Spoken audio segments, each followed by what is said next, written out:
The market for their produce, for the farm products, are being, looked for by the Ministry of Agriculture.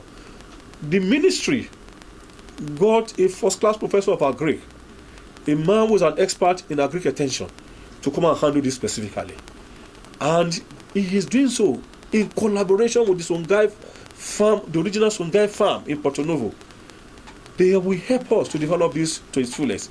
But as I speak now, that farm has taken off. And this is going to employ 1,000 direct farmers. Those 1,000 people are also going to employ people. And this is employment opportunities for the majority of our people. You go into the issue of industrialization. This government has facilitated $65 million foreign investment into Oyo State between 2011 and today.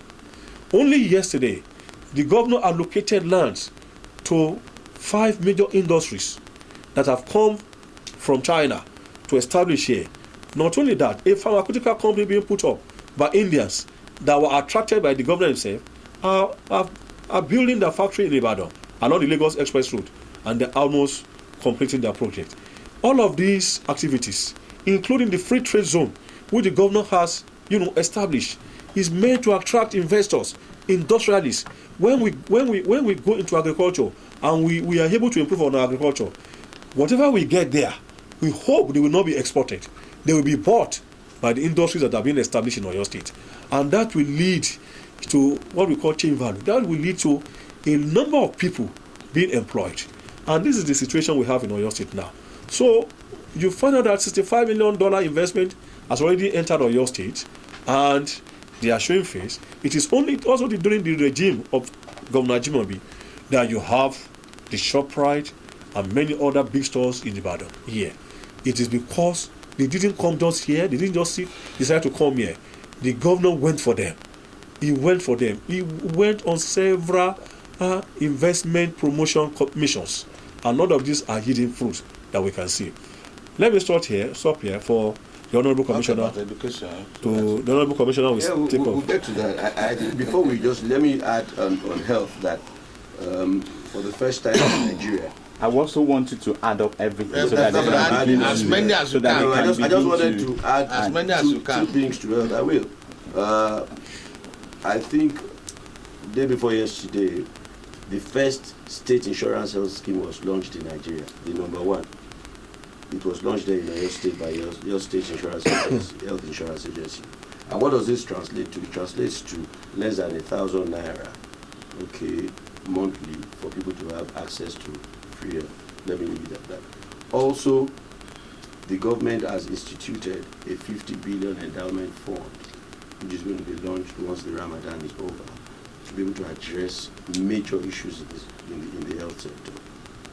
Let me move over now to the area of education.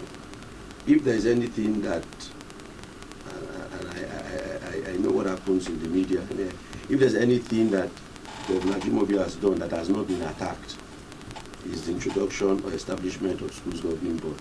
At least that one, nobody has been able to say it is a wrong move. So I think we deserve kudos on that. But what are we talking about? We've remodernized the education management system. And for us, education largely is on 4 pillars, right? Which is students, teachers, the infrastructure, and the management. We've solved the management problem where we've introduced a community-based system where you have all kinds of stakeholders involved in the management of each public secondary school. Okay, so and that is already yielding fruit. Now, the Technical University Ibadan is there, which they're going to resume in October. Okay, and it's not a university of technology, and we always like to emphasize this. The orientation is different, the curriculum is different, to be able to address the technical needs of this environment, especially even for people who are into more vocational skills. Okay, so that's what it's going to address. And it's not a public university, so that we can understand it. It's supposed to be a public-private partnership arrangement. Government is just midwifing and birthing it. Now, a lot of classrooms, a lot of teachers have gone on that training. But let me go into something that is very important. And If everybody says, Oyo State, there's no business, it's just civil service staff, let me talk about workers' welfare, because it is very important, and we quickly forget. There is no worker in Oyo State since Ajimobi came in that has not had a 300% increase in salary. There is no single worker, 300%.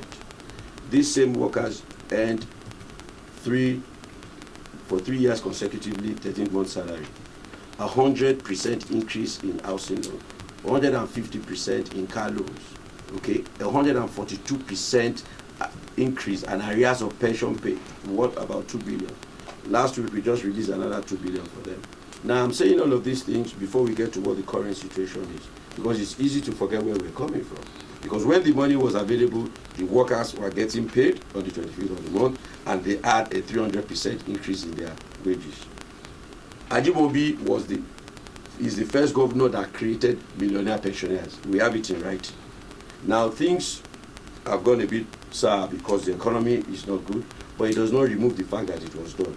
And I want to say some of this because the government is typically painted as not being welfareist. There is no government that has built shops and given it to people free.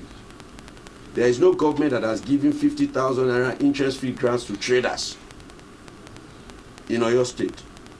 Okay? So, in terms of welfareism, in terms of having a human face, this government is doing its best within its resources. And I'm saying so because the discourse today is pay salary, don't pay. When the money was available. Right now, we are restructuring the civil service to be more efficient. We are doing quantity and quality verification, okay, in terms of quality and the quantum of people, matching people with the right job. Because what you find is that there are people who are doing the wrong things they're supposed to do by their skills, okay? So eventually you will see that the civil service is going to be restructured, all right? Okay, let us move to an area that nobody will forgive me if I don't talk about. Let's talk about culture and tourism. Agodi Gardens was there for a while. Who turned it around? These are facts. It's not as if we are showing pictures. No, it's there. All right? We've done Agodi Gardens. Right now, we are concessioning or giving out PPP, Bowers Tower, Ado Awaye Lake, Chance Amusement, because it has not worked. Government has no business in handling some of these things. We need to give them out. Okay? And some of the agreements and negotiations that were done in the past did not favor government. We have also caused a cultural tourism renaissance, okay? We've done, look, recently we did World Culture Day, we've done National Film, we've done Amala Day, okay? Things are happening in those sectors, okay? And when we talk about it, we are not talking about just food, we are talking about promoting agriculture with our local staple food. In China, everybody eats Chinese food. In Italy, they do spaghetti fiesta. But when you look at a plate of Amala, for example, you are not seeing food, you are seeing a value chain. Somebody grows the yam, somebody processes it, somebody moves it. And when you see it, it's not only eating, it's eating with a wedu or begiri. Somebody grows that. There is pepper, there is meat, okay? Because sometimes people misunderstand this thing. Let me just add that I don't think, and I know for a fact that no government has also provided buses for workers to go home and come to work free of charge. Whether you like it or not, it's savings, it translates into naira and kobo. You know, so these are some of the things that we've done in those areas. But if you look at Oyo State generally, the objective of this government is to move Oyo State to a level where you can call it a modern state. And that's why we refer to the governor as the architect and founder of the modern